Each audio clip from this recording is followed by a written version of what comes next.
The skeletal system is going to be a broad topic. In 141 and 142, we actually divide this into 3 different chapters. But anyway, this will be a long chapter, so take some breaks. Here are your competencies for this chapter, so be sure to review those so you know the most important factoids.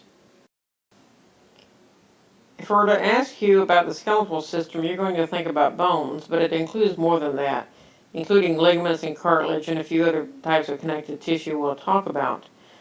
So a quick definition for you is ligaments attach bones to other bones, while muscles are attached to bones by tendons.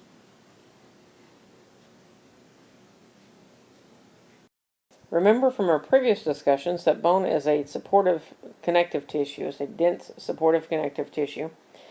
You look at a bone and it seems to be this inanimate object, but actually you do have a living component of that. 98% of the bone is going to be your bony matrix, and then about 2% of that is going to be living cells, and we'll talk about those as we go through here. We discussed the functions of the skeletal system back in chapter 1, so let's review those again.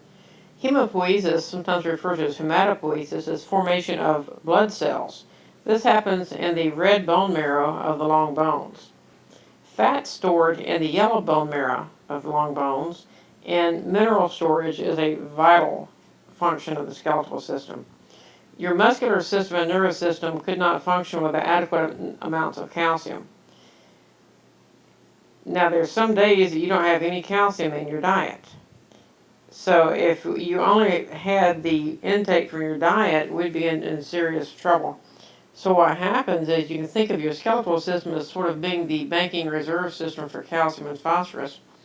And if you need calcium, what will happen is you'll have hormones that will help dissolve the bone tissue, raise your blood level back up, and then your muscles and nerves are happy. Now, obviously, this can't go on for a long time because you'd end up with weakened bones. So that's why it is important to have some calcium in your diet. Your body treats your brain as its favorite child. Everything the body does, from breathing to circulation to eating, digesting the food, everything is designed to keep the brain happy.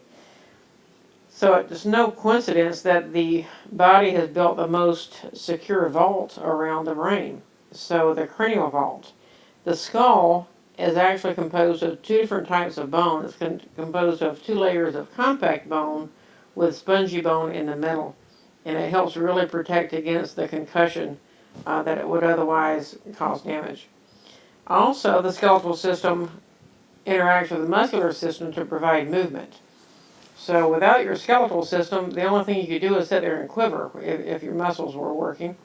So what happens is a muscle will attach 2 bones across a joint so that when a muscle contracts, it decreases the angle of the joint and those 2 bones move closer together. Now, other types of connective tissue that are included in the column of skeletal system is going to be the membranes that cover the bones. So the periosteum is a very important piece of material here. And peri meaning around, osteo meaning bone. And I'm going to draw what I always refer to as a Fred Flintstone bone. No bone actually looks like that. But if that is your bone, then your periosteum will be covering that. The only part it doesn't cover is what would be included inside the joint capsules. So this is an extremely tough connective tissue sheet, a layer. I've actually cut into it before with a scalpel, and you would actually see it just suddenly kind of spring apart. You'll actually see every now and then a bone that's broken, and it's only held, still attached by a piece of periosteum. So, extremely tough. On the inside, let me draw the marrow cavity, if I can do it with this little stylus. Your marrow cavity will look like something like along that line. And then what we refer to as the endosteum. Let me change color so it shows up a little better. The endosteum is this incomplete layer that lines that marrow cavity. And that's going to be a site of a lot of the stem cells that will help repair a broken bone. So now what a perforating fiber is, a Sharpie's fiber, those are tiny little microscopic fibers that help hold the periosteum attached to the bone. And also, when you have a muscle, draw a muscle out here, I've already told you it's going to be attached to a bone by a tendon. That tendon is attached to the bone by Sharpie's fibers. Sometimes what will happen, this tendon will be so tough in case of a traumatic accident, instead of the tendon tearing, it will actually remove a plug out of the bone. So let's talk about the structure of a long bone. There's 3 parts you need to know. The diaphysis is the shaft. So the diaphysis is basically this part here. The epiphysis is going to be this part up here, basically the ends. And then the junction of the diaphysis and the epiphysis is called the metaphysis. Now, as you can see, there's not a precise division, but the important thing about the metaphysis is that it contains what's called the physis, or the epiphyseal plate, or the the physeal plate. Different texts will call it different things, but that would be located right in here. The important thing about the physeal plate is it's the growth plate. So in a growing individual, that's going to be made of cartilage, and that allows that bone to grow from end to end. So that's how somebody would actually gain as far as height. Now, obviously, this is going to also have to grow in width too, but that's a different kind of growth. And just to repeat what we had on the previous slide, your periosteum is going to be covering the bone on the outside, and then your endosteum would be what they call an imperforate layer lining that marrow cavity. So the marrow cavity is this hollow area here that's going to be filled with the bone marrow. When we think about bone, what we actually normally think about is what we refer to as compact bone. So it's going to contain something called osteons, and this is an important point, and I'll show what an osteon is in just a moment. The spongy bone, the old term is cancellous bone, that's typically going to be in the center, right here, of the compact bone. I'm sure at least you've seen bones in the grocery store or somewhere in this outer part. That is your compact bone, and then your spongy bone or cancellous bone is in the center. And that's usually filled with either the red bone marrow where blood cells are made, or the yellow bone marrow where you're going to have fat storage. Spongy bone does not have any osteons, and what holds it together is you have what they refer to as trabeculae, which are all these little spicules of bone there. I try to describe it as maybe rafters in a large building. They're just sort of struts that hold everything architecturally sound. So I'm sure you're sitting there with a burning question, what is an osteon? An osteon is what they refer to as a functional unit of bone. As you get into anatomy, we'll talk about functional units a lot. For example, a functional unit of a kidney is a nephron, a functional unit of a bone is an osteon. And one osteon will be this entire section right here. So if you look at this, let me draw an osteon over here by itself.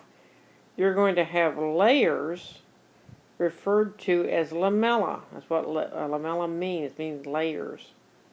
And you'll actually see, some remnants of old lamella. They're kind of joined. These are referred to as concentric, meaning they go round and around each other. So in the center of this osteon, you have what's referred to as a central canal, and that's where you have blood vessels and nerves that pass through. So you have these very, very, very tiny little caniculi that allow capillaries to pass through. A bone is actually very, very vascular. It has a very rich blood supply. if you break a large bone, you can, like a femur, you can actually bleed to death that way. So the important part about the osteon, or one of the important parts, is you have a little lacuna. I always think lacuna matata. Had kids at the age of Lion King. But these lacuna, the word means lakes, and they are arranged around these concentric lamella.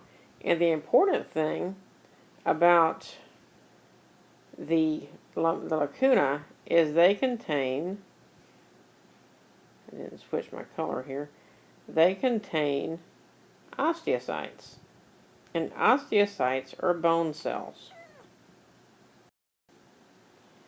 So in this diagram over here, this entire area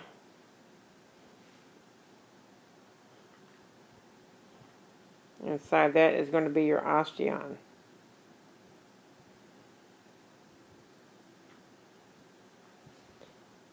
Here is your central canal, and these are your lamella around it. And here you see a lacuna in which you'll have an osteocyte. So these are all lacuna over here, and these all contain the bone cells known as osteocytes.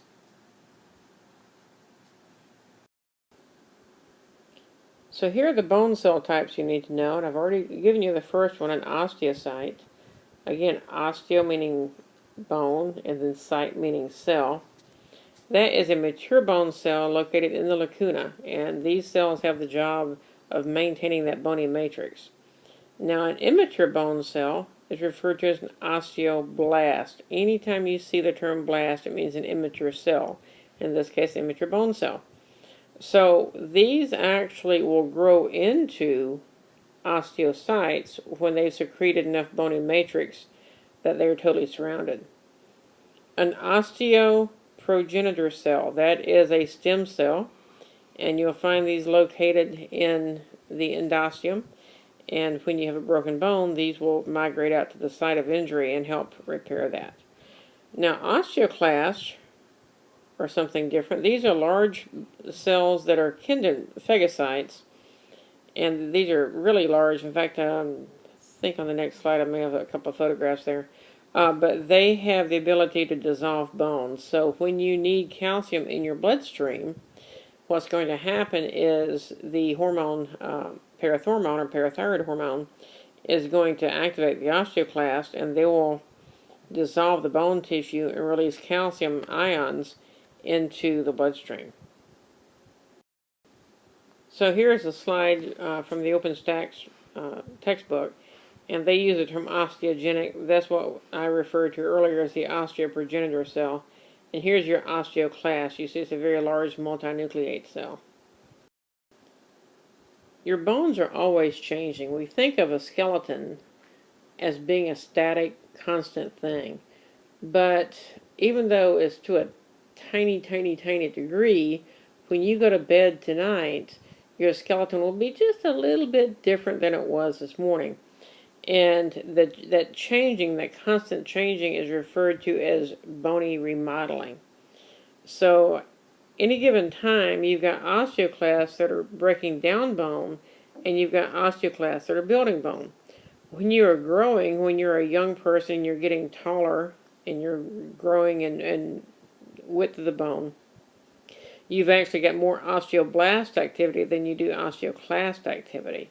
As you age, and you get into postmenopausal times for women and postandropausal times for men, although it's a little bit slower, what will happen is your osteoclast will be more active than your osteoblast, and that's one of the reasons you end up with osteoporosis.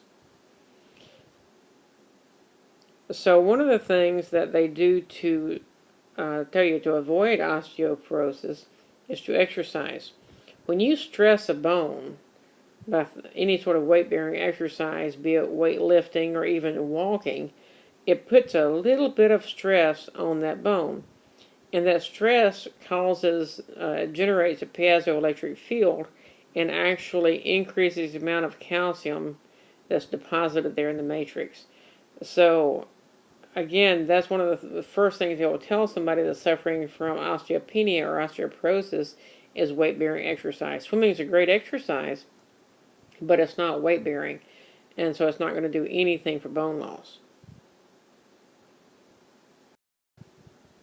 Now, a lot of the books will confuse you about the difference between calcification and ossification. I don't get hung up on that.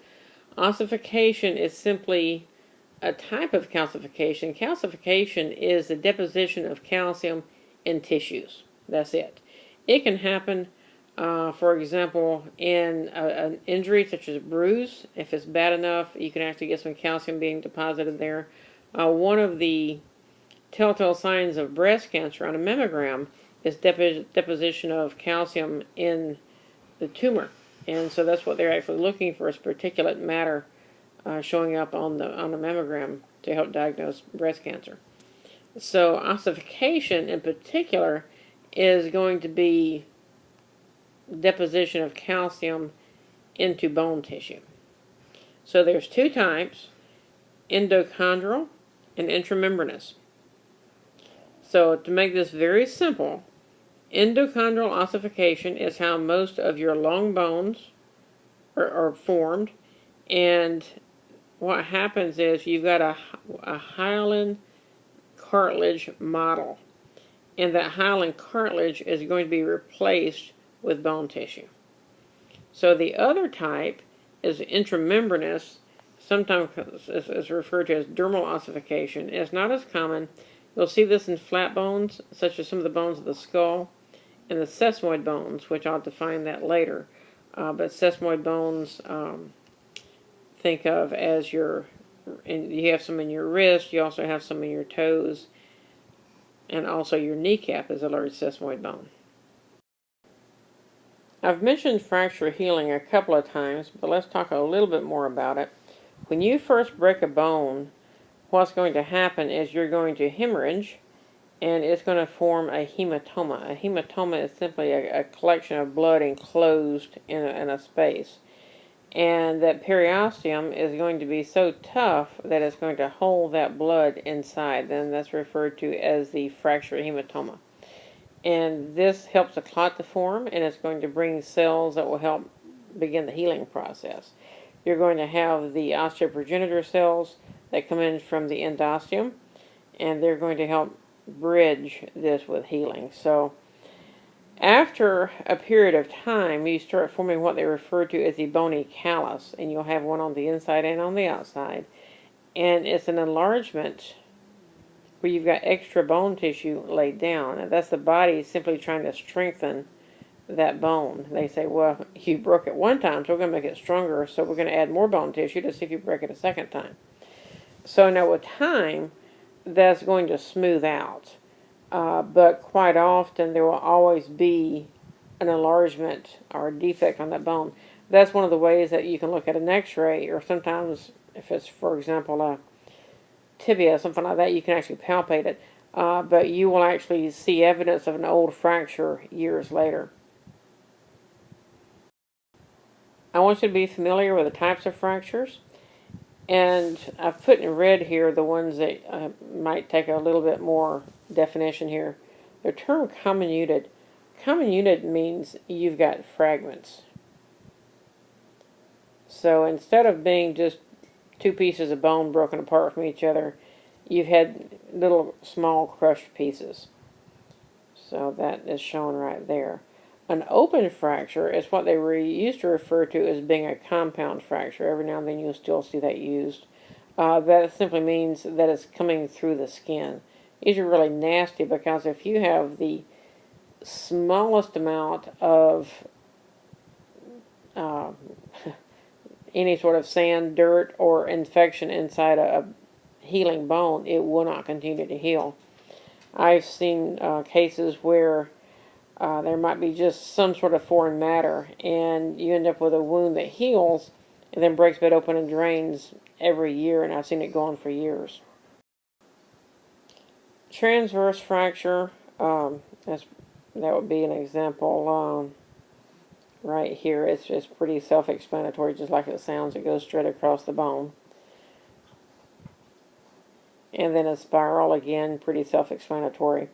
A green stick fracture, what is unique about that is it's something that you'll see in someone who's very young.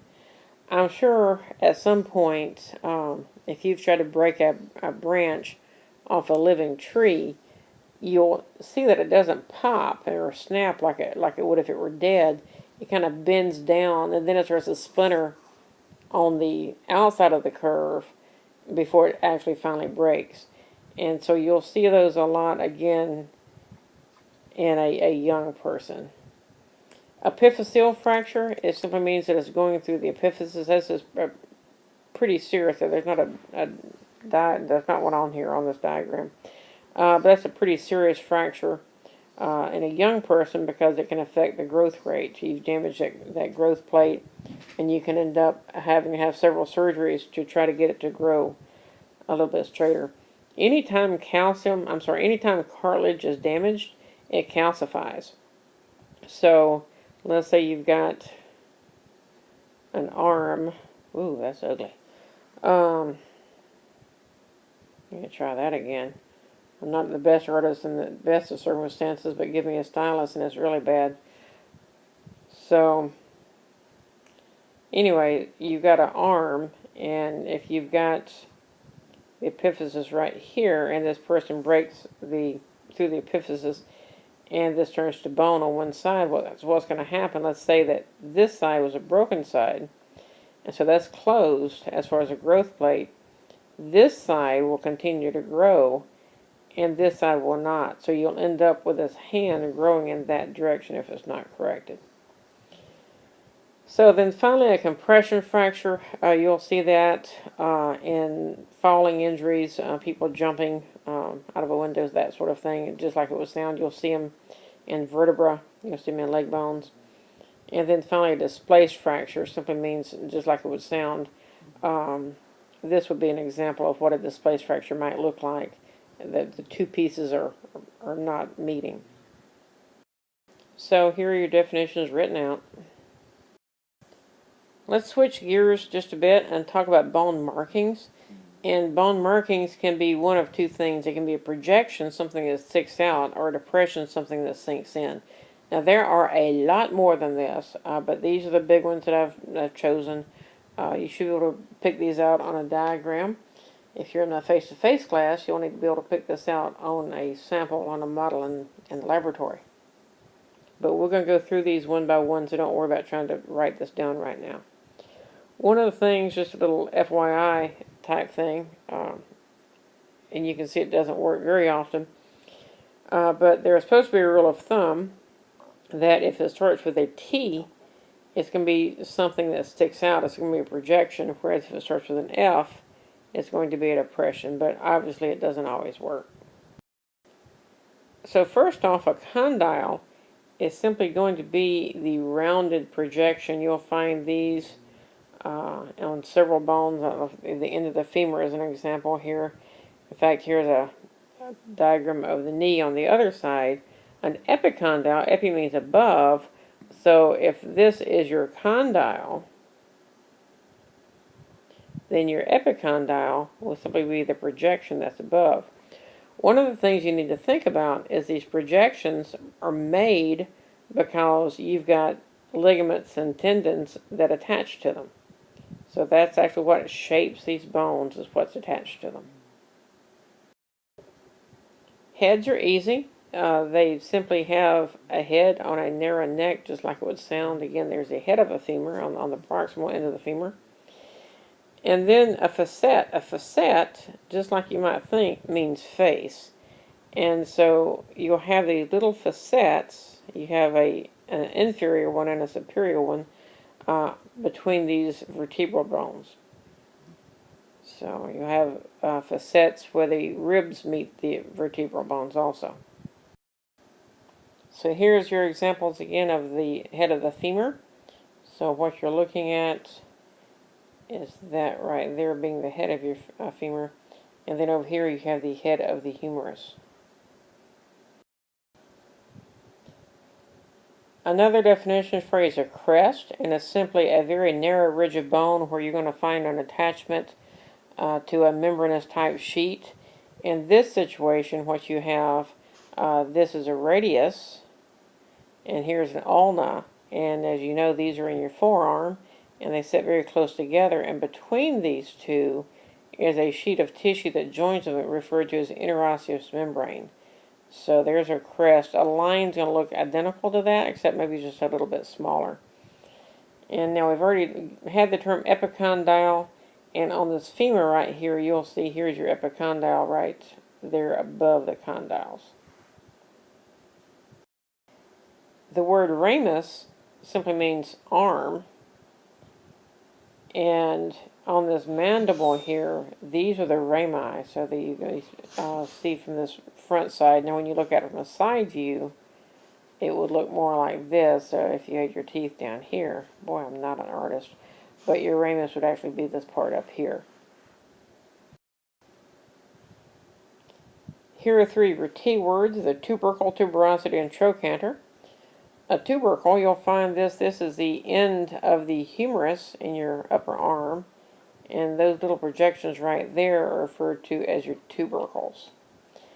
So the tuberosity, the only one you have, so this is a dead giveaway, it's going to be on the tibia. It's right up under your knee.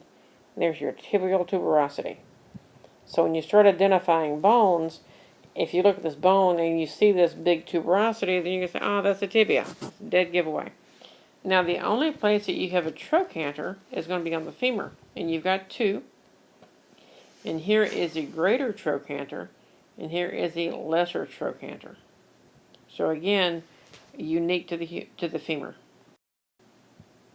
Here's another view of your tibial tuberosity, and here is another view. There's your greater trochanter right there. Trochanteric bursitis is not an uncommon discomfort for people. The word malleolus comes from mallet, meaning hammer, because somebody thought this looked like a hammer. But your medial malleolus, now we're talking ankle, this is going to be unique to the ankle here. Your medial malleolus, in other words, that big bump on the inside of your ankle, is actually part of the tibia. The fibula is lateral, and so on the big bump on the outside of your ankle is going to be on the fibula. That's your lateral malleolus. So we're talking about that right there. Now, of the depressions that I'm going to mention to you, here's a commonly used one. The term meatus. It simply means a canal. And the most common one you'll see talked about is the acoustic meatus. And that's going to be the passageway through which the ear canal passes. It's actually part of the temporal bone. Not too many bones have what they refer to as a spine.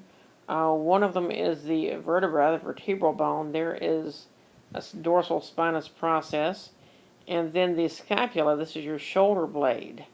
The ridge that you feel when you pat someone's shoulder blade, that's going to be your spinous process there.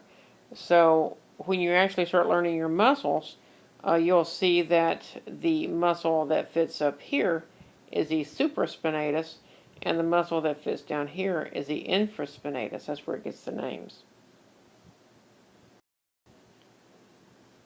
The term fossa, again, here is the scapula, your shoulder blade, and that's referred to as the glenoid fossa, but a lot of people will just simply say glenoid cavity. I take it either way. But a fossa is just sort of a shallow, scooped out depression. And the word foramen means hole, and the example that I use most commonly is right here, and that is the foramen magnum, this particular example, and that's in the occipital bone of the skull, and that is the spinal cord that passes through. Below the occipital foramen, below the foramen magnum is spinal cord, and above the foramen magnum is going to be actually the brainstem of the brain. But the word foramen itself simply means a hole. There's actually a tiny little hole in your chin that's referred to as a mental foramen. Mentis refers to your chin. A lot of times these foramina are passageways for blood vessels and nerves. Okay, we're getting ready to move into naming bones. So If you haven't had a break, now's a good time to get one, and then come back and we'll talk about the appendicular system. The appendicular system is referring to your appendages. So everything you see here on this picture in pink is 126 bones. So we're going to be here for a while. We're going to be discussing the pectoral girdle, shown here as the shoulder girdle, and then the pelvic girdle, and then the appendages that hang off. In contrast to the appendicular skeleton, the axial skeleton is everything that's located on the long axis of the body. So this is what you're looking at in blue. It includes the skull, the vertebral column, and the rib cage. As I mentioned earlier, the skeleton provides protection for the most important organs of the body, the brain, the heart, and the lungs in particular. So the axial skeleton is the portion that's tasked with this job. The other thing you probably haven't thought about, because we haven't discussed the respiratory system very much yet, is that it's going to be the intercostal muscles that are attached between the ribs that allow you to breathe. So although the diaphragm, which sits right here, is going to provide 75% of that, the other quarter of that comes from the intercostals, and they raise the rib cage as you inhale. That increases the thoracic volume, and so therefore air rushes in through the upper respiratory system. The skull consists of 22 bones, 14 of which comprise the face, and then the 8 that are part of the cranial vault, which we'll discuss back here. For my purposes, I really don't care that you learn the sutures, but I do expect you to learn the cranial and the facial bones. So also included here are the auditory ossicles, which you don't have to know here. The only thing you need to know here is the auditory ossicles are these tiny little bones in the middle ear, the incus malleus and stapes. But you'll learn those when you learn special senses. Also included is the hyoid bone, which is not shown on this. The hyoid bone is unique because it's the only bone that does not articulate with another bone in the body. These are the bones you should be able to identify. The temporal bone is pretty easy because you're looking at this area right here.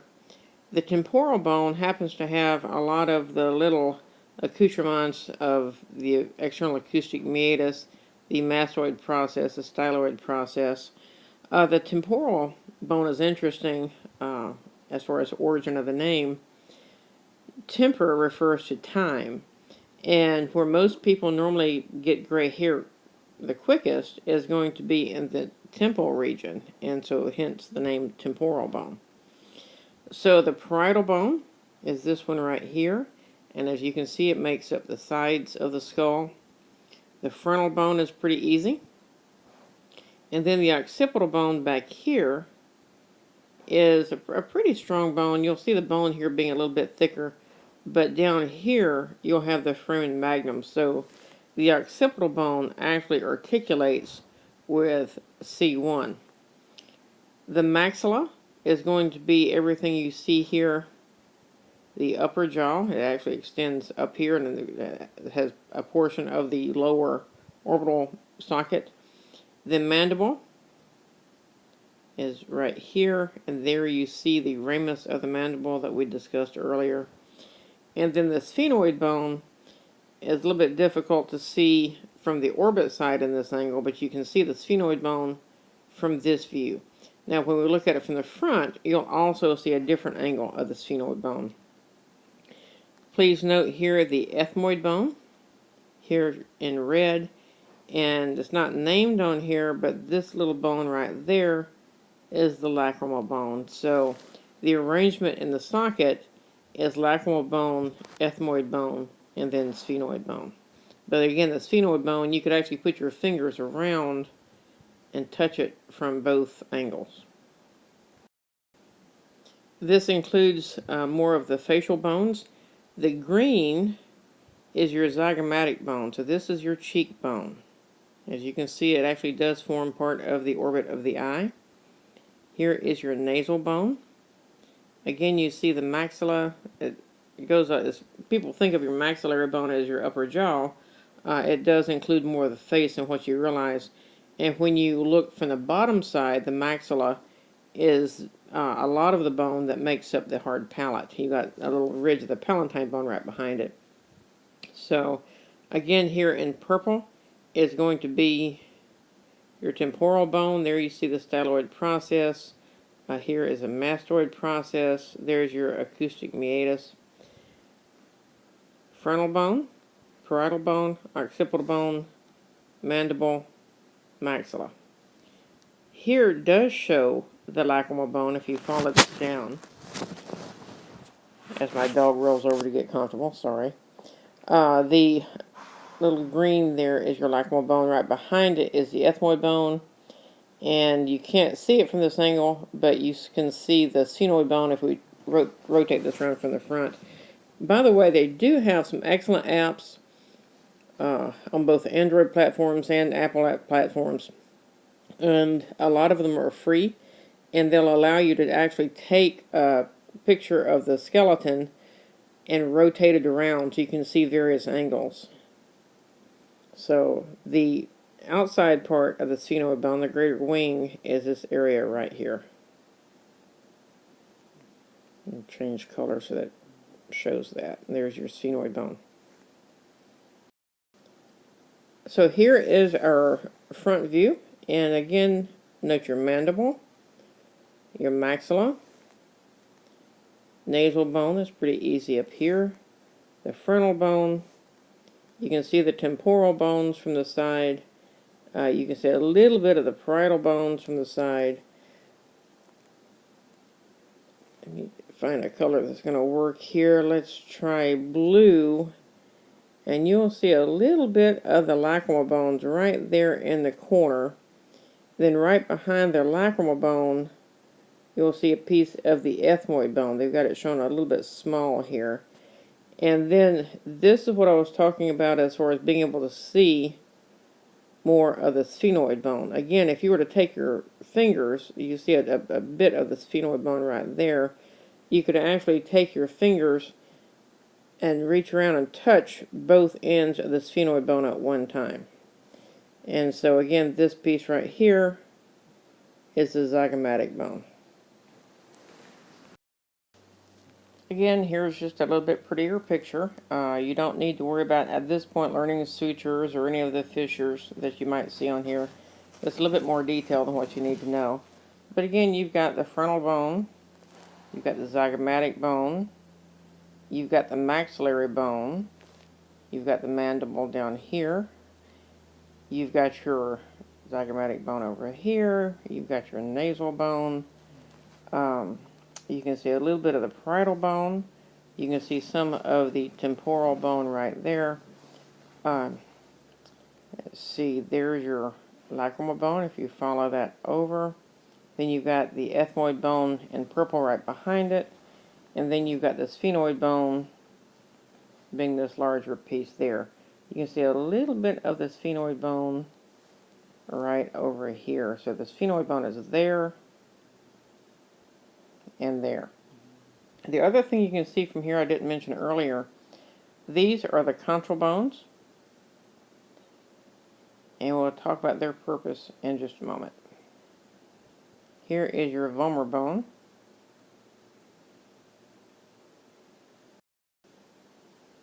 Here is a posterior view of the skull, and this is your occipital bone. So here is showing your foramen magnum. Again, that's going to be the opening between the vertebral column and the brain. And you're seeing the parietal bones up here. You see a little bit of the temporal bones. There's your big old knotty mastoid process there. Let's take a closer look at some of these bones individually, because you do need to be able to recognize them when they're not in place in the skull. So your mandible is over here, and there you see again the ramus of the mandible. That's the mandibular angle, that's your angle of your jaw. And again, the maxillary bone over here, you'll see it goes, you've got part of the bony orbit of the nose and the eyeball there. As I mentioned earlier, the temporal bone includes the mastoid process, which is this large bump you can feel behind under your ear. And what you can't feel, this tiny needle. In fact, the term styloid means needle, this little needle-like process there. And then there, of course, is your acoustic meatus. And then the occipital bone, as we've talked about, there's your foramen magnum. And the hyoid bone I mentioned earlier is right here. And again, it's the only bone in the body that does not articulate with another bone. So you don't have to know the individual pieces, but just know that if you were to look at this individual bone, it's kind of a horseshoe-shaped bone, that is your hyoid bone. The auditory ossicles, again, you do not have to know them individually right now. They are going to be located right here. And there are 3 individual little bones that have the job of magnifying sound waves as they come through your external ear canal. So right now, all you need to know is that the auditory ossicles are found in the middle ear. It'll be easier for you to learn these things if you try to picture them in location. And one of the landmarks that will help you is to learn the bones of the orbit of the eye. So again, if you this is not the best picture in the world, but you can find some that are much better. If you start looking, here is your maxillary bone again. There's your zygomatic bone. You've got this big frontal bone up here, and then you've got the sphenoid bone in the back. You've got the ethmoid bone.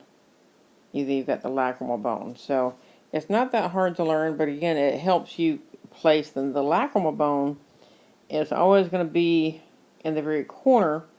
And what's unique about it is you have a little foramen, a little passageway through that bone that lets your tear duct. The word lacrimal means tears. If you lacrimate, you're crying. So the lacrimal bone has this little passageway that allows the lacrimal duct to pass through into your nose. That's why when you cry, your nose runs. The sphenoid bone, my students in my face-to-face class, they always refer to it as the butterfly bone. And it's very unique. Again, for my purposes, you don't need to worry about the individual parts of it, but just be able to recognize it as the sphenoid bone. But you can see you've got passageways. This is going to allow the optic nerve to pass through. And here is what's known as the sella turcica. You'll see that again when you get into endocrinology, when you start talking about the pituitary gland. Here's your ethmoid bone. The models that we have don't look nearly this involved when you look at them in face-to-face lab. It's more small, about the size of the end of my thumb. But the ethmoid bone has several pieces that you probably don't realize are attached. The contral bones are actually attached. If you remember that you saw those through the nasal cavity right here, those are actually part of the part of the ethmoid bones, although we tend to talk about them as if they're separate bones. Here is the perpendicular plate of the ethmoid bone that makes up the upper part of the nasal septum. And you'll see air cells. There also is passageways through which the olfactory nerve will pass. If you remove the mandible and look at the roof of the mouth, you're going to see a large area, and students always make the mistake, they refer to this as a palatine bone, but it's not. That's still maxillary bone. That's still part of the maxilla. So your palatine bone is just a small posterior region. You actually have 2. And again, the concha bones, I've mentioned them a couple of times. You have inferior, middle, and superior, but the superior you really can't see on a model of the skull because it's so high. These are very, very fragile bones, and they are covered with a mucous membrane, and they're very fragile. If you've ever seen somebody gets punched in the nose, you'll hear a nice crunching sound, and they tend to bleed profusely. The reason for that bleeding is that the mucous membrane around the contral bones is so rich in blood flow. The purpose of these things is so when you breathe in cold, dry air, the mucous membranes will warm and humidify this air, because what your body doesn't want to do is to allow cold, dry air into the fragile alveoli of the lungs. So these are sort of your personal air conditioners that are going to try to improve the quality of the air coming in. Also, they create air turbulence because as you breathe in, you've got all these little meatises. So again, remember meatus means a passageway around these conchal bones, and it's causing air molecules to bounce around, and that increases the odds of an odorant molecule meeting a receptor for the sense of smell. The vomer bone is another one that people don't realize how extensive it is. I do want you to learn how to recognize it when it's in place in the skull, and it's the lower part of the nasal septum. I wanted to mention the sinuses because every one of us, I'm sure, has had the joy of a sinus infection or impacted sinuses at some point. It happens quite often when you have an allergy attack or respiratory virus, something like that. A sinus is actually a cavity, and they're designed to make your skull weigh less. If you did not have these air pockets inside your skull, your neck would have to be a little bit bigger to hold that thing up. And they also act as traps for particulate matter that would be irritating to the lower respiratory system. So if you look at it, you've got all these little air pockets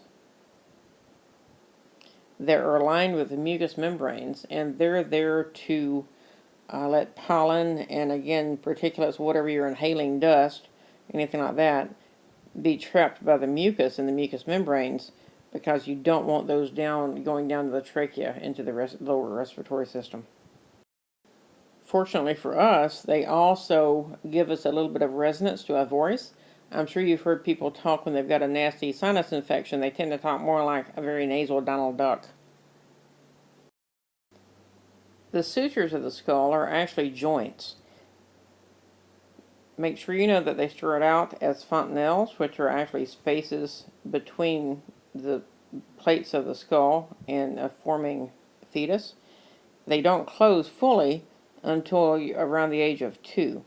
So I'm sure you've heard people talk about soft spots in a baby's skull and being careful with them. That's what they're talking about. They're talking about the fontanelles. So as the bony plates, and I'm talking about plates of, for example, the parietal bone, the frontal bone, as they grow, and as the skull grows, they will eventually fuse together, forming sutures. So sutures start out as fontanelles. Now, vermian bones, you'll actually see these listed in your bone list that was written by someone else, not me, because vermian bones you're not going to usually see on diagrams or on models, because in some people they probably don't exist at all. They're tiny little bones that, as two bones fuse together, they do so imperfectly, and so you'll end up with little random small pieces that don't really belong to either bone plate. And so those are your vermian bones. It's pronounced with a German W there, so it's V. So sometimes you'll see those referred to as sutural bones. So here's what a fontanelle would look like. You'll see this very large one here. It's one that people are more familiar with. You'll actually see it as this little depressed area. If an infant's dehydrated, you'll actually see this sink inward. It's a sign of profound dehydration on an infant. If you watch one nursing, you'll see this kind of bulge in and out as the pressure changes. So again, you don't have to know these individual fontanelles. I simply want you to know that the fontanelles close up and become the sutures in an older child. Let's move down from the skull into the vertebral column. Now, obviously, this is going to be protective of the spinal cord, and you need to know these regions, and you need to know the number of vertebrae in each. So we start at the top, and we have the cervical vertebra, and there are 7. Move down to the thoracic vertebra, there are 12. Move down to the lumbar vertebra, and there are 5. Now, one way to remember this is that if you think in the ideal world, what time would you eat your meals? Don't know anybody that really does this, but it would be 7, 12, and 5. So when you leave the lumbar region, you move into the sacrum, and this is actually a group of fused vertebrae. And then the coccyx which is your tailbone. That again is a series of fused vertebrae. So if I were to ask you what section of the vertebral column consists of 5 unfused vertebrae, you would tell me the lumbar region. And if I ask you what region consists of 5 fused vertebrae, then you would tell me the sacral region. The spinal curves are natural to the vertebral column, and you can group these. You need to know this grouping. What's called the primary curves are also called the accommodation curves because in utero they're formed to accommodate the internal organs. So I'm sure you've seen babies that will lie curled up where their legs up under them and their arms up under them. And so this curvature is your primary curve. So make sure you know that the thoracic curve is a primary curve and the sacral curve is a primary curve. Now the secondary curves are also called the compensatory or compensation curves because when you start to walk upright, you go from crawling on all fours to actually standing upright. Then what happens is you have to throw your body weight backwards to accommodate the center of gravity. And that's going to create a couple of curves. So the cervical curve is a secondary curve, and the lumbar curve is the other secondary curve. So you can feel this yourself when you're standing upright. Feel where your body goes, makes those two curves backwards. It's going to be your neck and your lumbar curve.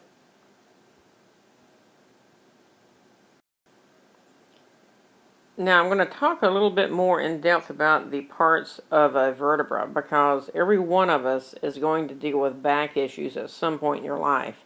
Lower back pain is the number one reason that Americans go to see a primary care physician. And some of these will progress to back surgery. And back surgery is a whole lot more significant than we realize as far as potentially bad outcomes. And I speak from personal experience from family members here. A lot of times the first back surgery will lead to a second back surgery, will lead to a third back surgery. There's actually a syndrome known as failed back syndrome where the surgeries don't help the pain. In fact, sometimes they make it worse. And it's just a progressive slide. The only remedy or the only relief at that point comes from medication, pain medications. And there have been quite a few people who end up either on purpose or inadvertently overdosing on those pain medications because they can't bear the pain anymore. I myself have a blown disc. I've been very lucky. I simply have occasional bouts of a sore back. A lot of people actually lose function. I know I've got a sister with an area on her leg that is totally numb. My mother's had repeated back surgeries, and they basically got to the point, they said there's nothing more we can do, and my mom was to the point of walking on a walker. You couldn't keep her down. She was actually taking care of her bedridden mother at this point, so it was just a disaster all the way around. And my mother's a pretty stoic person. For her to be crying as she walked, around her daily activities, you knew it was pretty profound. But anyway, she finally found a physician, a surgeon, to go in and look at it one more time, and he discovered that the previous surgery had actually broken the body of the vertebra. They had taken so much out previously that it simply cracked. And they ended up putting a rod and screws on each side of her back, which is the last surgery you want to have happen. So, to this day, my mom is severely incapacitated with back pain. They've actually discovered that back surgeries have a 1/3 chance of making you better, 1/3 of not having any effect, and a 1/3 chance of making you worse. And they have shown, statistically speaking, that you're equally likely, if not more likely, to have a better outcome having physical therapy instead of surgery. So whatever you do, please don't think back surgery is a panacea for back pain. It's potentially devastating. So, and I want you to know the parts of the vertebra because these will come into discussion once you've had an MRI or whatever they've done to diagnose this. The body of the vertebra is this big solid area down here. As you go down the vertebral column from the head toward the coccyx or tailbone, the body will actually get larger because you're supporting more and more body weight the further down you go. For example, the neck vertebra is only supporting your head, whereas the lumbar vertebra is supporting everything from your torso up. So the vertebral foramen is going to be the part through which the spinal cord actually passes, not to be confused with the intervertebral foramen, which is formed by two vertebrae sitting on top of each other, and that's where the spinal nerves come between. Usually when you have a blown disc, it's not the actual spinal cord itself that's been compressed. Quite often it's a spinal nerve. So the dorsal spinous process is this. And this is what you feel is basically the bumps down your back that you can feel. Transverse processes, again, transverse, you should know this term by now, but these are the transverse processes. So the lamina, you can think of as the roof, and then the pedicle is going to be the base. So, and the reason I want you to know these, if you have back surgery for a ruptured disc, chances are high they'll talk about doing a laminectomy. Ectomy means removal of. So they'll actually go in there and chip away with a pair of rongeurs this part of this bone. And what they're doing, your disc is down here, and if it were to rupture, it's going to impinge that way. So you can imagine if they remove this part right here, it's going to give the cord room to get out of the way. So let me clean this up for us a little bit. It's getting a little bit hard to see. So the pedicle, again, is going to be, you can think of as the wall here, the sides. And the reason I point that out is if they do put, or do want to put a rod and screws in your back, it'd be referred to as pedicle screws. So the rod would be going down in this direction, and they would put screws into the pedicle. The reason this is such a bad surgery is the rod is going to end sooner or later. And what you've done is you've made a fulcrum where you're going to have movement here or movement here, and that again is going to put pressure on these discs, so then you're likely to blow these. So if you think of it as you age, these intervertebral discs, they get more rigid and they get less flexible. They dehydrate like most of your body tissues as you get older. And so if you've got one bad disc, you're going to likely have all bad discs. And it's kind of like whack-a-mole. If you fix one, quite often you'll end up fixing another. So one of the big things, and one of the things I need to do because I'm having low back pain now, is I need to work on enhancing my core muscles. I need to get back to the gym.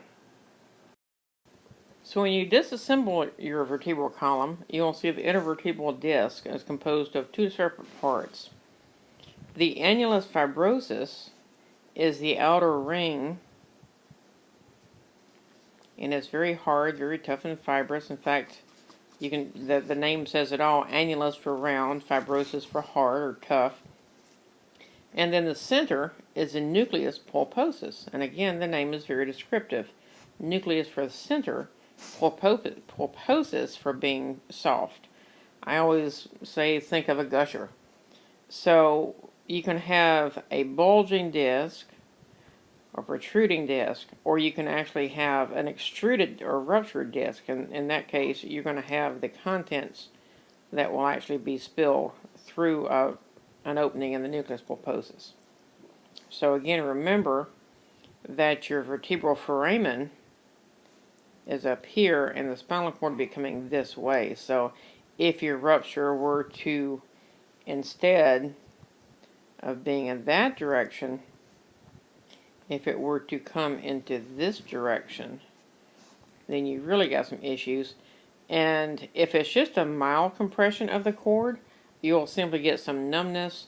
If it's more severe, you can actually get a loss of mobility of the muscles that are innervated from that region of the cord. It depends on if it's going to be a cervical region, then you're going to lose everything down below. More often, you're looking at the lower lumbosacral region, and then you're going to lose, again, just function of that affected lower leg.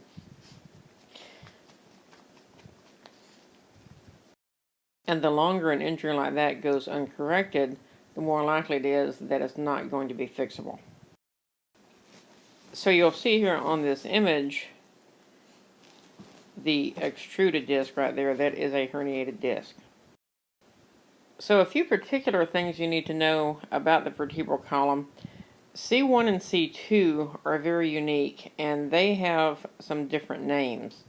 So C1 is also called the atlas, and you can think of atlas holding up the world, so it's going to hold your head up. And the axis has this little process right here called the dens. And you can see C1 fits around that, so it turns on its axis. So this is what allows you the unique ability to rotate your head side to side. Again, here is a closer look. And you can see how small the bodies of these vertebrae are. And also, I told you that the bodies get larger as you go down the cord. The vertebral foramen gets smaller. If you think of this as the brain, there's a little bit of a cone shape to the spinal cord. And so the opening for the spinal cord is smaller here and larger there. So when you're looking at two vertebrae side by side, the one with a larger body and the smaller opening is going to be down here, whereas up here you have one with a smaller body and a larger foramen. And again, on your diagram here is the dens that the C1 is going to rotate on. If you're trying to determine what vertebra you're looking at, it's going to be a dead giveaway if you find what is known as a costal facet. So the word costa means rib, so you should know that. So if you look, there is a little facet or face of the joint that the next rib would fit from. So here's the head of this rib, and it's fitting into the costal facet that's going around there. So again, here's your spinous processes. They have a very unique angle here. And here is another facet you can see there. So the superior articular facets, that's where your next vertebra is going to fit on. So the word facet simply means face, and you have these are particular types of joints in the vertebral column. The lumbar vertebra, again, you're going to have a very heavy, strong body, a little bit smaller foramen, and your dorsal process, your spinous process, is going to be a little shorter and more blunt. You can see the angles of the spinous processes here, and they stop being so angled there. And here is an anterior and posterior view of the sacrum. You do not have to know, for my purposes, the individual parts, but you can actually imagine here you've got these 5 vertebrae that are actually fused together. So we'll talk about how this fits into the pelvic swing, basically, if you would. We'll talk about the sacroiliac joint as we get further into this. The coccyx, again, that was your tailbone, or it is your tailbone. It used to be a tail, probably from an evolutionary standpoint, millennia ago. You'll actually see every now and then there will be an infant that will actually be born with a tail, and they typically will remove those pretty early on because it makes it really hard to keep a Pampers on.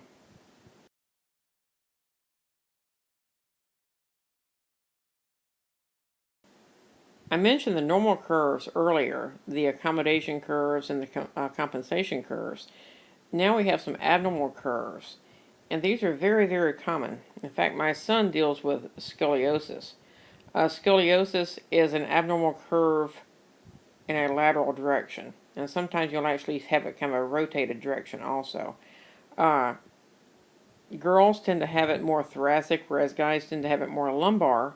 They normally do screening around junior high. They'll have you a person bend over, like in a diving position, reaching as close to the floor as they can, and they'll look for a deviation to the side. Just my son was in the group that they did fail to do that, and so his scoliosis was not detected for a while. I think it was about ninth grade when I actually noticed it.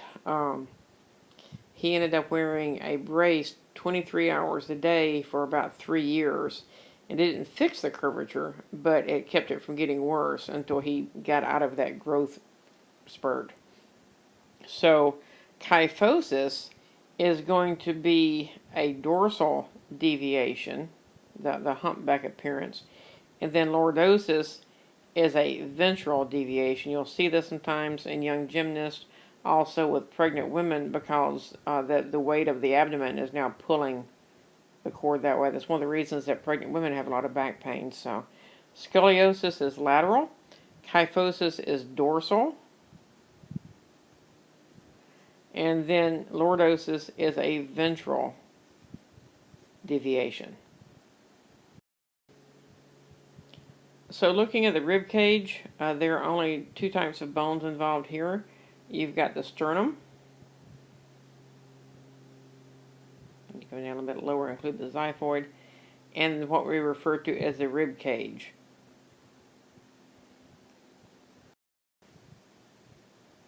So make sure you remember the term for ribs will be costa. You have 12 pairs of ribs.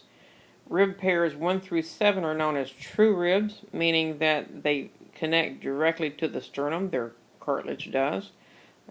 Cartilage is referred to as your costal cartilage. The false ribs are rib pairs 8 through 12, and they're called false because their cartilage actually all ties in together. And then the last two pair, 11 and 12, are referred to as floating ribs because they actually don't touch the sternum at all. You need to know the three parts of the sternum: the manubrium. In fact, you can feel that at the base of your throat. That's your manubrium. And then the body. And then the xiphoid. The xiphoid actually attaches to the diaphragm. Now's a good time for a break, and we'll start talking about the appendicular skeleton. So when looking at the appendicular skeleton, we'll be looking at the pectoral girdle, the shoulders, in other words, and then we'll be looking at the pelvic girdle, or the hips. So the pectoral girdle only has two bones, the clavicle and the scapula. The clavicle you may know as the collarbone, and the scapula you would know as the shoulder blade. The clavicles articulate with the manubrium. So if you'll look right here, you'll see the articulation there. And the scapula, that's where you'll find the glenoid cavity, which is the joint that will accept the head of the humerus. Now, one of the things that's important to note is you do not have a ligament or bone-to-bone connection that holds the pectoral girdle to the thoracic cage, to the rest of the appendicular skeleton. That causes two things. One, it allows you a great deal of mobility and flexibility in the shoulder joint. But two, it's also very prone to being damaged. Now, when we start talking about the pelvic girdle, you'll see the hip joint. You do not have nearly the range of motion that you do with the shoulder joint, but it's much, much more sturdy. So it's very easy for someone to dislocate a shoulder, and usually after they've done that once, it's very prone to happen again. So when you're talking about moving a shoulder, you're talking about you can go, pretty much at 360, while you have a very limited range of motion for the hip. So Anytime you have great mobility in a joint, understand that it's a much weaker joint. So you're going to always sacrifice one for the other. If you have a very strong joint, you're not going to have that degree of mobility. So taking a closer look at the scapula, common name shoulder blade, this is going to be the anterior portion. So this is what you would not be seeing if you looked at the back of the skeleton. So here is your glenoid fossa, sometimes it's referred to as glenoid cavity. Either one is okay as far as I'm concerned. This is where the head of the humerus will be articulating. So here, when you learn the muscles, you'll see that the subscapularis muscle is in that cavity. So looking at the posterior side, this is what you'll be looking at, again looking at a skeleton from the back. So here is the spine of the scapula. This is referred to as the acromion. So this will be the point of somebody's shoulder there. Again, there's where the head of your humerus will be fitting in the glenoid cavity. So again, when you learn your muscles, you'll see that the supraspinatus is going to fit into the supraspinous fossa. And then the infraspinatus will fit in the infraspinous fossa. So that actually works well. You don't have to learn these names yet. We're going to save that for the muscle chapter, but I just kind of wanted to give you a picture of what your rotator cuff would look like. So what the rotator cuff is simply a collection of muscles and tendons that surround the shoulder joint to try to hold it in place. Remember, there's not a ligamentous attachment causing this to be a weaker joint than it would be otherwise.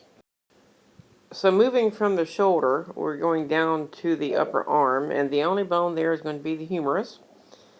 And again, look at the articulation. You've got the head of the humerus that would fit into the glenoid fossa. So little things you'll see here, there's the deltoid tuberosity, where that's the enlargement of the bone where the deltoid muscle is going to insert. Moving down, you're going to see that you articulate with two bones, the radius and the ulna, and that's going to form your elbow joint. So just to point out a few more bony markings here. Coming down, you'll see the condyles right there, and you'll be able to see the epicondyle right there. So here is the medial epicondyle, and that's the lateral.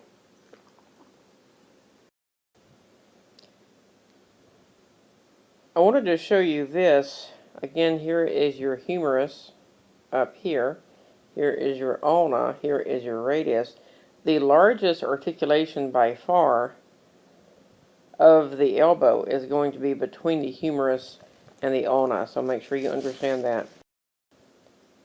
Then moving into the forearm, remember the term antebrachium.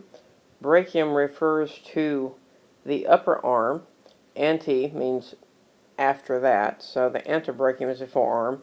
And your two bones you need to know here will be the ulna and the radius. Now, one of the things to remember is that when they refer to the ulna as being medial, this only works if you're talking anatomic positions. So only if you've got your palms facing forward, standing, facing the subject, that is your anatomic position. The easiest way that I say to remember is make sure you understand that the radius is always on the side of the thumb, and then therefore the ulna is going to always be on the side of your pinky finger. These bones are joined by what's referred to as the interosseous membrane. Sometimes you'll see it referred to as the interosseous ligament. It's just a very tough fibrous sheet, and that allows you to have some strength and protection and still have the two bones to be more mobile. So if your forearm had just one bone, one large bone in there, you would not have nearly the rotation ability that you have. Go ahead right now and put your hand below your wrist, wrap your fingers around your forearm. And you will actually rotate your hand, and you will feel how those bones rotate around each other. Sliding down from the antebrachium, you move into the carpus. As For this class, you do not have to know the individual names of the carpal bones, just know that they are the carpal bones. But I do want you to learn how to recognize and name the joints as we go through here. So, joints are named usually based on the bones proximal and then the bones distal. And remember, we're talking from the center of the body. So, for example, this joint right here would be the radiocarpal joint. So, we're going to talk about these being called the metacarpals. So this would be all these little joints here. Those could be collectively called the carpometacarpal joints. So looking at your metacarpals, understand these are actually the bones of the hand. A lot of students, when they're taking a lab practical, they're a little flustered, and they'll look at these and think finger bones, but these are actually the long bones of the hand. Now you do need to know how to number these, and this is pretty easy. Just remember that you always start with your thumb, and so this would be 1, 2, 3, 4, 5. So in a lab practical, let's say that I had a tag on that bone, and I would say, what bone is this? And I would need to know that it is the second metacarpal. Then moving down into the fingers themselves, collectively these bones are referred to as a phalanges. Singular would be a phalanx. So one thing that's different with the hand, I do want you to know the term pollex. The pollex does mean the thumb. So this whole group right here is your metacarpals. So the thumb is different because it only has 2 phalanges. All the rest have 3, and they're numbered very simply. So proximal, intermediate, and distal. So, for example, if I were to put a piece of tape around that and a lab practical and say, name this, first off, we know this is a thumb, so we know this is going to be digit 1, 2, 3, 4, and 5. And so this bone would be called the intermediate phalanx of the 3rd digit. So you need to put all those pieces of information in there. Don't tell me it's a phalanx.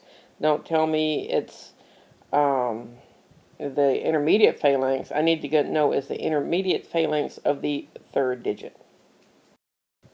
Doing that one more time, if I were to put a piece of tape on that one, you would tell me it is the distal phalanx of the 5th digit. If I were to put a piece of tape on this one, you would tell me that is the proximal phalanx of the 1st digit, or of the pollex. As I mentioned earlier, I do want you to know the names of the joints, and these are very easy to come by. You don't even have to memorize these if you know everything else. So as I mentioned earlier, you're going to have the radiocarpal joint, you're going to have an intercarpal joint, carpometacarpal, and let's change colors here. I'm trying to find something easier to show. So these would be your metacarpophalangeal joints, and then these would be the interphalangeal joints, because you're between phalanxes. And again, you can, add the numbers. All you have to do is count. So these would be the distal interphalangeal joints. And just a pretty little x-ray here as a review. Again, your interphalangeal joints, carpometacarpal joints, radiocarpal joints, and then your intercarpal joints. I included this slide simply as an FYI because everyone's heard of carpal tunnel syndrome. You may have had issues with it yourself. I never had any issues until I got hired writing a test bank for an internet company, and the constant typing made mine flare up. I never had anything done with it because it doesn't bother me that often, but a lot of people do go through surgery and rehab with this. So the carpal tunnel is formed by the margins of the carpal bones, and there's a sheet of fibrous tissue that you'll learn about when we talk about muscles called the retinaculum. It's just a very tough sheet of fibrous connective tissue, and it can compress this nerve right there up against the bones. So they simply go in there and surgically release that pressure. So let's move on down now into the pelvis. So the pelvic girdle, again, is your hip bones. So you need to know the parts of the hip bones. These hip bones are referred to as coxa. And if you look at this, you should recognize the sacrum.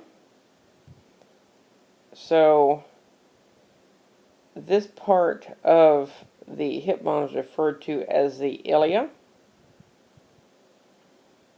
And so therefore this is your sacroiliac joint. So this joint in front, which would be down below your belly button, this is the pubic symphysis. And we'll talk about joints a little bit more shortly. And so again, that's going to be a fibrous joint. Let's see here, ischium. And then the pubis will be these regions here. And these are the ones that are attached with the pubic symphysis, hence the name. So you'll see these openings. They're just empty in a model skeleton, but actually in real life, these have sheets of connective tissue that muscles are attached to.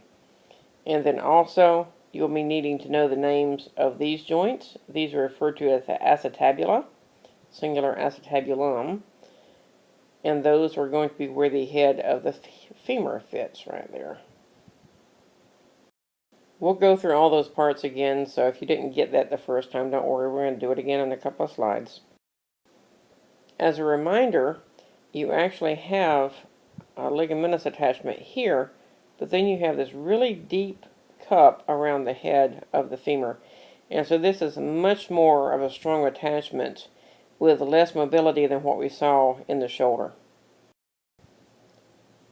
So again, the os coxa, meaning hip bone. Make sure you know the three parts, the ilium, and then the ischium. The ischium, when you look at the bony model itself, you'll notice that the bone is very thick, and that actually makes up the part of the hip bone that you sit on, so it's a very, very rough and thick bone. The wings of the ilia, and by the way, note the spelling, because when you start learning about the intestinal tract, there is something called the ileum, which is the middle part of the small intestine, so make sure you pick up the I here and don't ever spell it with an E. So again, the pubic bone is this one over here, and this is where it would meet into the pubic symphysis. So the ilia is where that a lot of times you'll find them take bone marrow samples, and they'll take bones for bone grafts. If you stand normally and put your hands on your hip bones, this is what you'd be touching. You'd be putting your hands on the wings of your ilia. So a little bit better view. Again, this is your ilium. This is your ischium. You kind of get an idea there as a much thicker bone. And then your pubis is in front. Again, make sure you understand the name of the acetabulum. It actually translates into vinegar cup because of some ancient thing. I think it was Alexander the Great was said to have drank vinegar from the hip sockets of his slain enemies. I'm not sure, A, why he was drinking vinegar, and B, why he wouldn't use something more copious than a hip joint. Perhaps he didn't want to use a skull. Maybe he really didn't like vinegar. Who knows? But it has given us the term acetabulum. So, again, the obturator foramen, you know that foramen means basically hole. And so that's this area right here. And again, it provides attachment for muscles. And just another view here of the sacroiliac joint. Again, this is going to be in the front, and this is your vertebral column, the sacrum to be exact. I'm sure you've seen a few episodes of CSI and similar type shows. They find a a skeleton in the desert, and they're trying to identify it, and they can usually give you a pretty good idea on the age and on the gender of the skeleton. So on the aging part, what they're looking at is growth plate closures. You actually have things like your patella, things like your xiphoid process that don't totally fuse until you get in your 20s and 30s. So it's very telling as far as age of the individual. For the pelvis, there are several giveaways that will let you decide this is a female versus a male pelvis. The overall skeleton in general of a female is usually smoother, a little bit lightweight. We don't have the intensity of the muscle pull that men will have, so that's where the smoother part comes in. The pelvic inlet, what they're referring to, is this part right here. And for obvious reasons, when you have a baby, you would like a little bit more room there. So the coccyx and the sacrum are a little bit flatter. So with a male, they tend to be curved. The hips are a little bit broader. And so again, all of these are modifications to allow easier childbirth. So moving on down from the pelvis, we're going to be looking at the thigh or the upper leg. And the only bone there is the femur. And you should know this is the largest, heaviest bone in the body. It's actually carrying the weight of your entire upper body. So you can see why it would have to be stronger. And again, here is a nice look of the acetabulum. So taking a closer look at the femur, remember we mentioned trochanters when we were talking about bony markings, and the femur is the only one you'll find trochanters on. So here is your greater trochanter, and here is your lesser trochanter. So coming on down, you'll see the condyles. Make sure you know the condyles of the femur are going to be articulating with the plateaus you'll find at the very top of the tibia. Now, an important point to make, because people miss this quite often, the patella, the kneecap, only articulates with the end of the femur. There is no such thing as an articulation between the tibia and the patella. Speaking of patella, make sure you know the term patella instead of kneecap. This is a sesamoid bone. So, what a sesamoid bone, you need to know this, it's a bone that forms by intramembranous ossification inside a tendon, and it's formed in order to help the joint flex better. It basically keeps it aligned. So here you can see on this x-ray, you can actually see the patella through the front. So again, what you have here are your femoral condyles. Here is the tibia, and you'll see these little tibial plateaus here. And so you've got two articulations here. You've got this one, and you've got this one, and then you've got the patella articulating on the front of the femur. In the lower leg, we're going to have the medial tibia, and you're going to have the lateral fibula. Now, every semester I have a student that tells me about the tibula and the fibia, and obviously that's going to be wrong. So make sure you know tibia and fibula. And when you learned the malleoli earlier, that's how you knew medial and lateral. Remember that little hammer-shaped projection down there. Your medial malleolus would be from your tibia, lateral from the fibula. But between these two bones, just like you saw in the bones of the forearm, you have the interosseous membrane. So here's another diagram that shows you the membrane. There's your interosseous membrane. So if you see, the fibula is not a weight-bearing bone. So it simply is a supportive bone for the tibia. And then moving down into the ankle, you should know the terminology there for the tarsus. And yeah, we've already talked about the malleoli. So the tarsal bones, there are 7, but in particular the ones I want you to know would be the calcaneal bone, which is your heel bone, and you're going to have the calcaneal tendon that goes from there. A lot of people refer to that as the Achilles tendon, so that would be your Achilles heel. And then the talus is a weight-bearing bone. It basically bears all the weight driven straight down into the talus. The metatarsals are the long bones of your feet, and they are numbered identically to the hand. So you would start from your big toe, which is also known, by the way, as a hallux. Remember we said the thumb was a pollex, well the big toe is a hallux.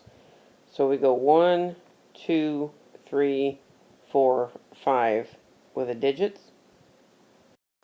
So if I ask you what bone this was, you would tell me that is the first metatarsal. Over here, that would be the fifth metatarsal. So the phalanges of the foot are going to be dealt with just like the phalanges of the hand. So again, I've already mentioned the hallux for the big toe. And just like the thumb, you only have 2 phalanges there and then 3 everywhere else. And again, you've got proximal, you've got intermediate, and then you've got distal. So if I were to put a piece of tape on this phalanx and say, what is this? You would tell me it is the distal phalanx of the 3rd digit, or some students will tell me it's the distal phalanx of the 3rd metatarsal. We'd mentioned the patella being a sesamoid bone, and this was actually from a student, if I recall correctly. And I just wanted to show you that you have sesamoids in other parts of your body, and those are sesamoids that you see right there. And you'll also have a couple of small sesamoids in your wrist, but it's not always a given. Some people have them, some people don't always have them. Okay, you've got 15 more slides to go, so take a break if you like to. We're going to talk a little bit more specifically about joints now, also known as articulations. This can be a confusing topic because books will talk about it so many different ways. They talk about structural classifications and functional classifications, and so I've tried to sort of slim it down, and this is what I put on a test. This is how I ask about it. First off, a center arthrotic joint is one you cannot move at all. So an amphiarthrotic joint will be slightly movable, and then a diarthrotic joint is freely movable. So do not get confused that diarthrotic joints are also known as synovial joints. So just because you've got that, don't equate it to center arthrotic joints because they're at opposite ends of the spectrum. So taking a look at the center arthrotic joints, your biggest example is going to be the sutures of the skull. You've also got some that are known as a gymphosis, and these actually hold the teeth into the sockets. So if it helps you remember that, gum for gum. So a synchondrosis, chondro, it'll make your life easier if you learn this, means cartilage. So a synchondrotic joint would be your epiphysis. It also is going to be the type, remember the ribs are joined to the sternum by cartilage, that would be another type of a synchondrosis. So syn basically means together or binding. So a synostosis, osto meaning bone, this will be an epiphysis after maturity where the cartilage has been replaced with bone. So this is joining bone to bone, and this is joining cartilage to bone. Amphiarthrosis, again, these are joints that would be slightly movable, and there's 2 types, syndesmosis, and again, learn your prefixes and suffixes, and you'll see desmo stands for ligament. So this is going to be a joint that's bound together with a ligament. And an example would be the top of the tibia and the fibula, and then the most common amphiarthrosis we talk about is the symphysis, in particular the pubic symphysis. So you'll be learning when you get into the chapters about endocrinology and also about labor and delivery. When you are very late pregnant, you release a hormone known as relaxin. And the job of relaxin is to actually help relax primarily this joint, but also a few others. I will never forget when I was 9 months pregnant, jumping on a really fat bareback horse. And I hurt for a long time, so I don't suggest you do that. but your joints are so loose, they're very easily stretched at that point. The joint type that we deal most often with are the diarthrosis or the diarthrotic joints. These are freely movable, and again, they are known as synovial joints because you have these synovial cavities with synovial fluid. So picture this joint, if you're to be looking at it from the outside, it would have a complete covering. Think of it, picture it like a tennis ball or something over there. So this will be called the articular capsule, synovial capsule. Some people call it that. It's no big deal. But you do need to know that the cartilage in this joint is hyaline cartilage, and it's always meant to be very smooth and white and shiny. When this starts to get roughened up or damaged, you're getting into all sorts of arthritis and joint damage. Remember when we talked about tissues, we mentioned the fact that cartilage is very avascular. You have no direct blood supply there, and so what happens is cartilage simply will not heal well. So without the direct blood supply, where does all the structures in here get their nutrition? And it actually gets the nutrition from the synovial fluid that's produced by the little pockets of synovial membrane in the edges of the synovial cavity. So the synovial fluid, it's slightly amber. It should be a very thick, viscous fluid. And the point of this, it provides lubrication for the cartilage of the two opposing bones to slide across each other. It's shock absorbing, and then it also carries nutrients such as oxygen and glucose, all the things that the chondrocytes of the cartilage will need. So when you start getting damage to joints, what will happen, the body will say, hey, if I put more synovial fluid in this joint, I can make it work better. But what really happens is the new fluid is, it's not viscous, it's very watery, it's thin. And so the joint is pumping more fluid in there, and you end up with this distended joint capsule, which is painful because we have stretch receptors that tell us that hurt. So if you've ever overdone it in a gym on your knees or something like that, your knees might end up swollen and painful because your body's trying to help, but it actually causes us pain. You have a couple of joints with what we refer to as a meniscus. Now, you probably have heard the menisci in the knees. You also have a tiny one in the temporomandibular joint, basically the joint of your jaw. And these are made of fibrocartilage, not hyaline, so that's an important point. So you're looking at your meniscus down here. And again, that's supposed to be a shock absorber type structure.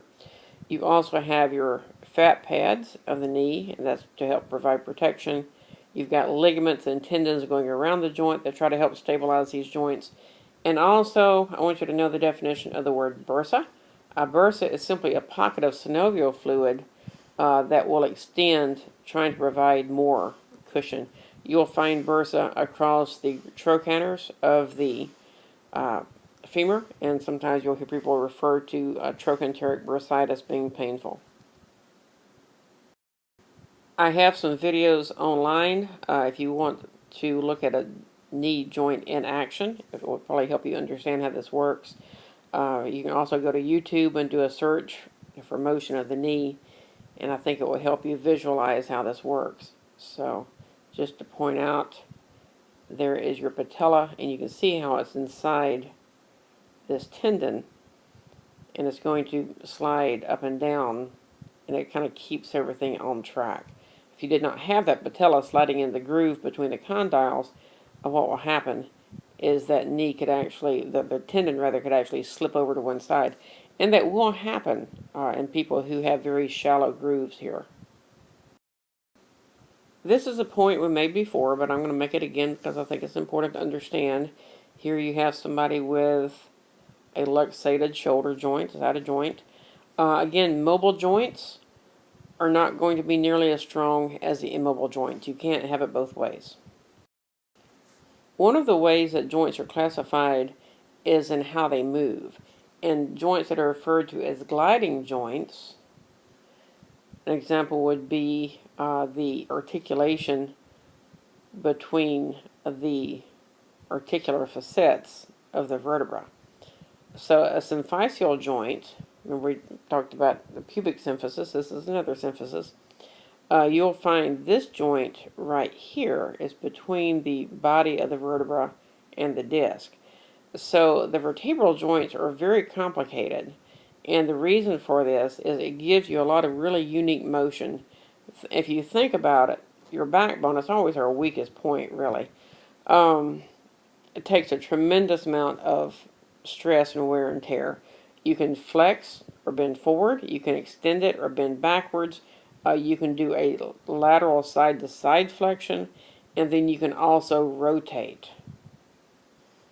So this is one of the reasons that we run into so many back pain problems, because there are so many tiny little facets and articulations that are involved here.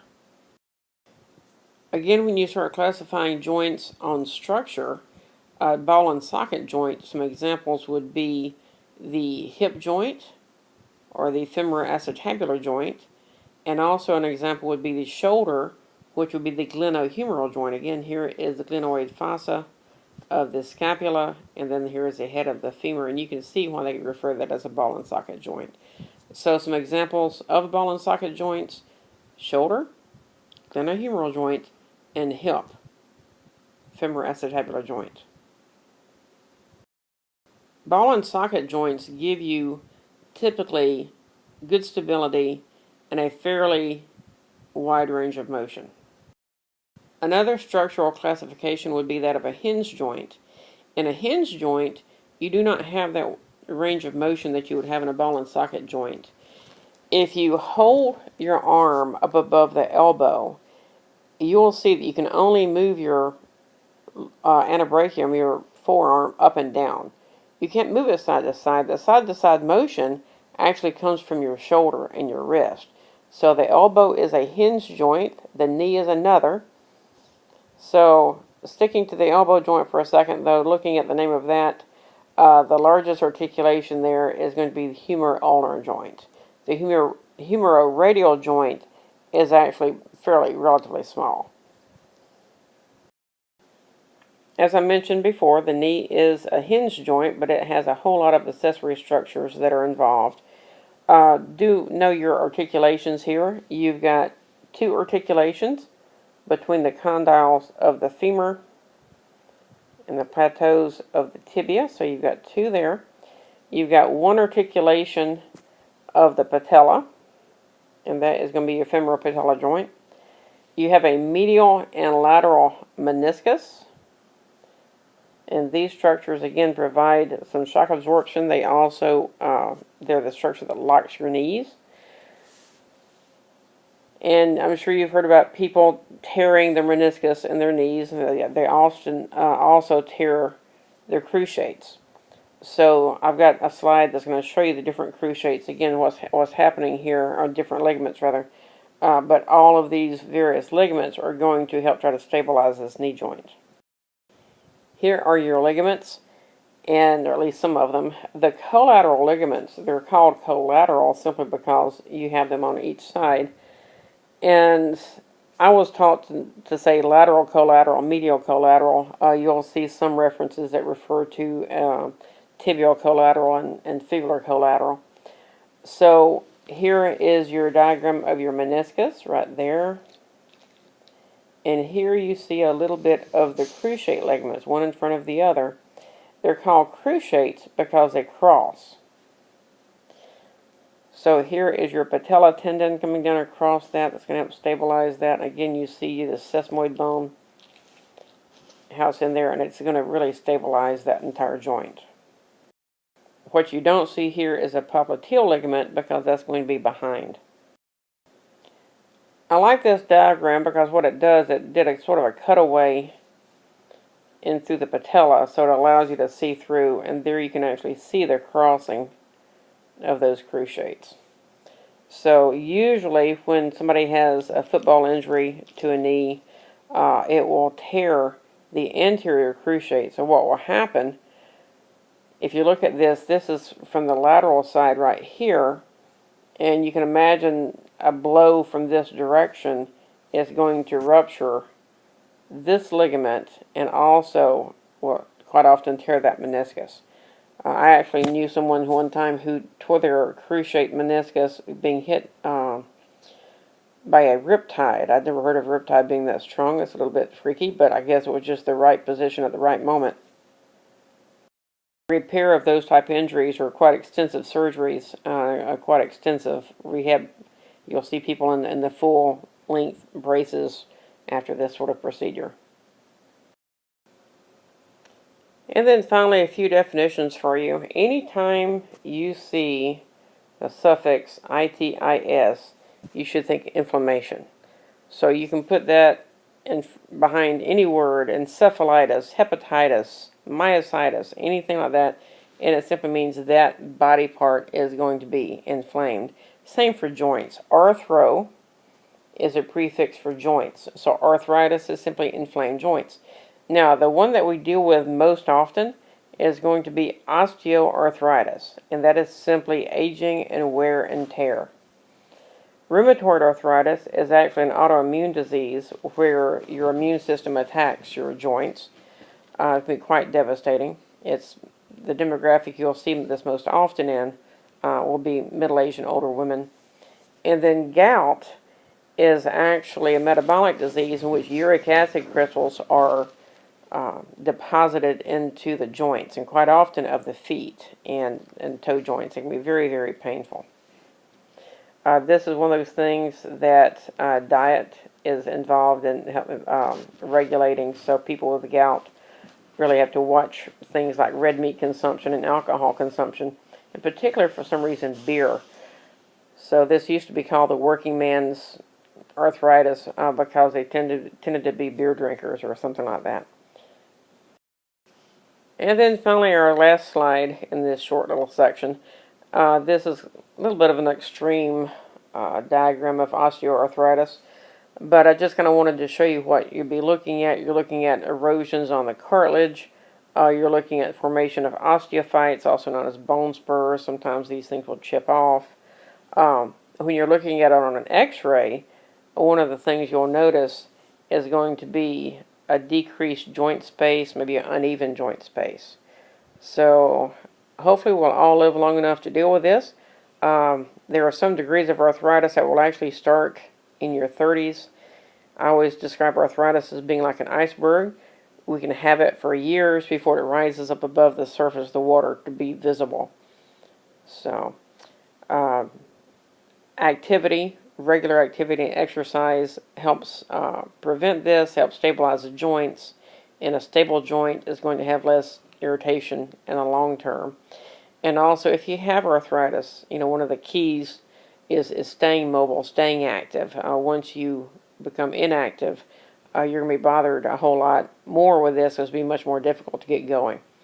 So this has been a long chapter. We've covered a lot. Hopefully you've started working on learning your